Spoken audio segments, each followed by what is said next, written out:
Hello, welcome back to the channel, Have Roots, Will Travel, and I am Lisa Elvin Staltara, your genealogist and passionate traveler. Now, in each one of these episodes over the last several years, I have been trying to really tell the stories of these incredible women, these founding mothers and founding grandmothers of New France and ultimately of North America, because their presence is felt throughout North America. And it's been a tremendous privilege and honor to get to know these women, because often in history, as we all know, women are forgotten. I didn't want these women to go forgotten. So that is why, and I guess it's now 2021, I decided to tell the story of one lady just to honor my mom. And then I told another story and another story. And then here we are, almost, I guess, 4 years later, almost 5.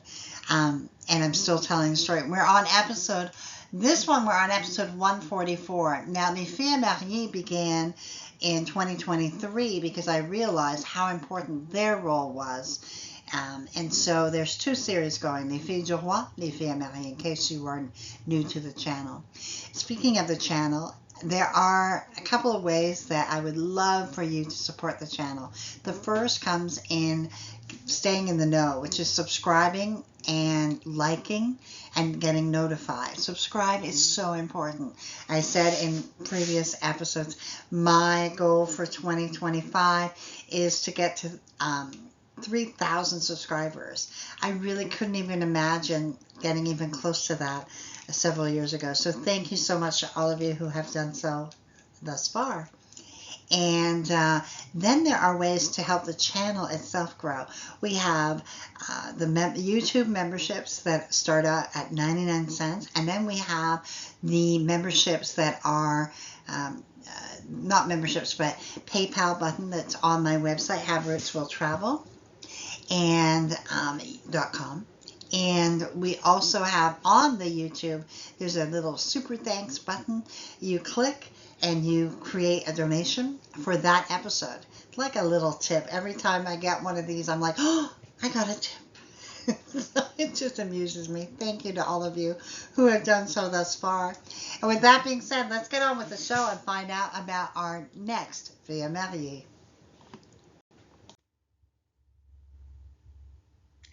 Today's episode, Les Filles Mariées, episode 144, comes to us from a viewer request, Marie Teste. Let's have a look at Marie's story. I did not have her in my files, so let's get to know Marie a little bit better. Marie was born in 1640 in Salle de Villefagnan in France. Her parents were Jean Teste and Louise Talonneau. Now, she is from the Nouvelle-Aquitaine region of France. You can see it circled there. And inside of that region, it's a département Charente, right in the middle, right? And it's a small, very small rural commune. Remember that commune means town. The name Salle comes from an old word for hall or manor, and the suffix de Villefagnan was added in the 19th century to distinguish it from other villages. And this area has very deep roots. Gallo-Roman remains and traces of an ancient road tell us that it has been here for a long time. At the heart of the village stands the Church of Saint-Martin, that the origins date back to the Middle Ages. And it was once linked to a priory belonging to the Abbey of Nantel. The church and its surrounding buildings were very central to the community. The priory, partly rebuilt in the 16th century, even served as a farm in later times. Pilgrims traveling to Santiago de Compostela would have traveled nearby, adding to the area's layers of history. A very quiet community. And I love when I can find the sign, the road sign in modern day to say, hey, we're still here, you know? So this is where Marie comes from. Marie would arrive sometime in 1659 in New France. We have no other information about the ship or her circumstances of coming. the groom that she would select and who would select her. His name, Antoine Pepin de la Chance. He was born in 1636 in Le Havre, France. His parents were André Pepin and Jeanne Chevalier. You can see on the map that it is Le Havre is part of Normandy region of France, and inside of that region, the area, the département or county, is Seine-Maritime, and you can actually see Le Havre in that circle. So have a look at that. Now, Le Havre is a port city that was born out of necessity. In 1517, King Francis I ordered its creation because other nearby harbors had filled it with silt and could no longer be used. The name Le Havre simply means the harbor. From the start, it was meant to serve both trade and the French Navy. Over the century, Le Havre became one of France's busiest ports, linking the country to goods and travelers from around the world. Ships brought in coffee and cotton and exotic goods, and it was also a departure point for people heading to the Americas. One of the city's most notable historical landmarks is Saint Joseph's Church. The original church was destroyed during World War II, but after the war it was rebuilt as a towering memorial to the destruction the city endured. Its 107-meter spire and stained glass interior are visible from far out at sea, making it a symbol of hope and renewal for sailors and residents alike. In the 1800s, the port grew even more with steamships and famous artists like Claude Monet painting its harbor. But during World War II, much of the city was destroyed by bombing. And today, Le Havre's rebuilt city center is recognized as a UNESCO World Heritage Site, and the port remains one of the largest in France. Just amazing, amazing history. Again, one of the places I most need to go. Now, Antoine would arrive in New France. We believe he left for it in early 1650s to work as a servant of the governor. By 1653, he was granted 5 arpents in Lausanne, but he would eventually sell that and upon his marriage, reestablish himself somewhere else. Very, very productive gentleman.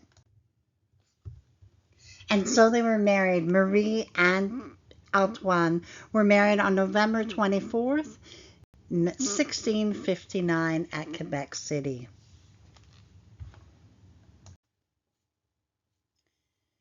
Marie and Antoine would settle at Ile d'Orléans. Even though Antoine had had land at Lausanne and different places, he, I believe, felt like Ile d'Orléans was his future, as so many others did before. We've returned to Ile d'Orléans many times in this series, and justifiably so, because it is seen as the birthplace of French America.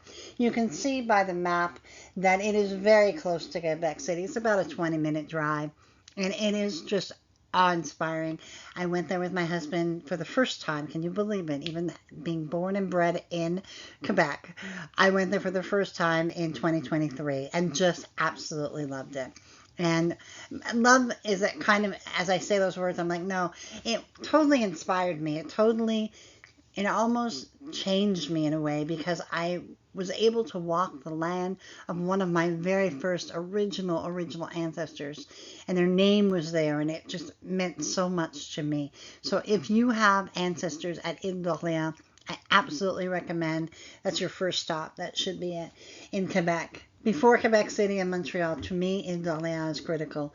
Now you can see in the map in the middle how it is structured into 6 different parishes.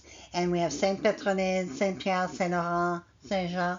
And now Sainte-Famille was the very first parish, opened in 1661. And then people would settle there, and then they would eventually move at different areas of the island to the tip of the island, Saint-François, where my people eventually settled. And it is truly a remarkable place. That church up there is the Church of Saint Famille. These are pictures I took when I was there. Actually, the one on the right, bottom right and top right. The other bottom left is a stock photo, but it really does look like that. And just a phenomenal place. And you can see some of the most extraordinary families, the founding families of Quebec. are many times you're going to find their origins right here on the island. Now, in the 1666 census, we have Antoine and Marie. They're both listed as 28 and 28. We have Ignace, Elisabeth, Jean, and those are their three first children. And they have a domestic named Antoine de Rapeau. In 1667 census, Antoine Pepin de la Chance. By the way, I never talked about his D name. D name, as you know, is also known as de la Chance, means Antoine Pepin de la Chance, which means the lucky one. And Marie, his wife, Ignace, Isabelle, Jean. Now, I also want to point out Isabelle is the same as Elisabeth. Elisabeth and Isabelle were interchangeable during that period of time. And then we have Jean. And again, Antoine de Rapeau is still there as one of their domestics. And they have 5 beasts, basically cattle, and they own 14 alpha-valars. So that's about 10 to 11 acres of land. That's incredible. That's incredible. And that's on the island of Orleans. They would go on to have 12 children. Ignace would marry first Marie-Madeleine Gaulin, and they would have 1 child, but no descendants. He then would marry Marie-Angélique Laforest and would have 9 children, 7 of whom reached adulthood, 6 who left descendants. We have Elisabeth, who would marry Olivier Gagne and have 7 children, 6 of whom would leave descendants. We have Jean, who would marry René Guillon and would have 7 children, 5 who would leave descendants. He then would marry Madeleine Fontaine and would have 13 children, 10 of whom would leave descendants. Antoine would die in infancy. Jacques would die at 24, not leaving any descendants. Marie would marry Jean Guillon and would have 11 children, 9 of whom left descendants, who survived, and 8 who left descendants. Gabrielle and Antoine Charles, both, we don't have any more information on them. We have Gervais, who would marry Marie-Madeleine Fortier and have 12 children, 7 of whom would survive, 6 would leave descendants. We have Joseph, who would marry Marguerite Fontaine and would have 9 children, 6 of whom would leave descendants. We have Paul, who would marry Agnes Migneron and would have 6 children, all of whom would leave descendants. And Geneviève would marry Agnes's brother, Ambroise Migneron, and they would have 10 children, all of whom would leave descendants. In the 1681 census, we find the family living with Louis Bibet, a charpentier, which is a woodworker. Not sure if that was just a misprint and he was a boarder with them, not sure. But we have Antoine, Marie, sa femme. We have their children, Ignace. We have Jeanne. We have Jacques. We have Paul. We have Marie. We have Charles, Gervais, and Joseph. As you can tell, they're twins. And Gabrielle, 1 year old. They have 1 gun, 8 bêtes 8 horned animals, and 30 alpha-valars. Imagine that, 30 alpha-valars, about 25 acres of land. Just astonishing, astonishing. Now you'll note that Elisabeth is not on that, and she would have been almost she would have been 19 years old. Clearly she had married and moved away. Marie would pass away at a fairly early age of 61 in 1701. She and Antoine had been married 41 years, and she would leave 102 descendants.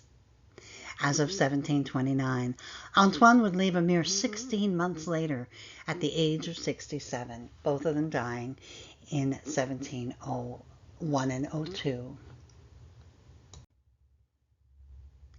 The Pepin family is a big one in Quebec, and as befits a founding family, they do have a profile in our French-Canadian ancestors, and you can access this book. This is volume 7. And you can access it several ways through the library systems, if your library has a copy of this book, if you want to purchase it on eBay, for example. But other than that, that's the only ways, other than going on Facebook, joining up, it's completely free, our Free French Canadian Ancestors, and they have all the files, and you'll be able to access this and download the file for yourself. Absolutely an amazing service they offer If you do nothing else on Facebook, I would recommend you go on that site. And this is probably my favorite part of any profile of a pioneer of Ile d'Orléans. You can stand in front of that monument and find your person or people, as I did, and it's just a phenomenal, phenomenal moment when you go, wow, they really were here. And it was Antoine Pepin de La Chance is there with Marie Teste, as I've circled, and you can absolutely visit that site. It's out there, open, and they have a museum at that site for all of the founding families of Ile d'Orléans and Ile d'Orléans itself, and it's in the Sainte Famille district, if you will. So as you come into the island, you'll see it on the left hand. I have it emblazoned in my brain, so please have a look. If you're on the island or near Quebec City, go and see this monument. It will absolutely touch you. Well, that was a really interesting story. The Pepins of Quebec are a very strong family. I mean, where I grew up in Drummondville, Quebec. I think we had our insurance through the Pepins. It was a name that I'm very, very familiar with. So it was kind of exciting to find out one of the ancestors of those Pepins. So I really appreciated that. I also always love when we go back to the island of Orleans and see the pioneers. Can you imagine? And I have gone there and stood there, and it will be amazing for those of you who are descendants of this extraordinary woman to be able to stand in front of that monument. So thank you to Marie for your contribution, for your steadfastness, for your support of your husband that allowed the Pepin legacy to grow. We are ever so grateful. And we are thankful that you came to our shores. And with that being said, I want to say thank you to my patrons, supporters, and subscribers. You really are the wind beneath my wings. Thank you always for your embrace of this project and this plan that I've done over the last several years. You really have made a difference in my life. Thank you ever so much. With that being said, let's get to the next episode of Les Filles Mariées. Until then, au revoir.